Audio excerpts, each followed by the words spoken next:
Добрый день, уважаемые телезрители.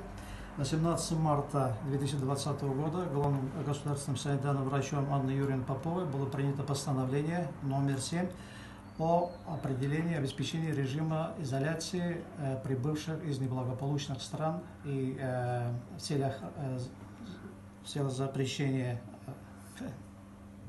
Можете вот так начать в целях запрещения или там? Так, в целях, секунду. Обеспечение режима. Давайте заново. Давай. Добрый день, уважаемые телезрители. Постановлением главного государственного санитарного врача Российской Федерации Анны Юрьевны Поповой 18 марта под номером 7 было принято постановление об обеспечении режима в целях предотвращения распространения COVID-19, где в пункте 2.3 говорится, что все прибывшие из неблагополучных стран должны находиться на самоизоляции, то есть в домашних условиях под медицинским наблюдением в течение 14 дней.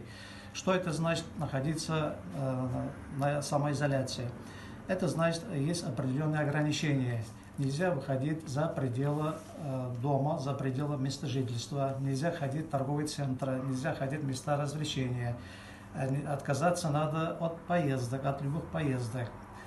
И, конечно же, в домашних условиях надо находиться по возможности в отдельной комнате, при себе иметь отдельные индивидуальные средства, отдельное полотенце, отдельную посуду, отдельно питаться. Вот такие меры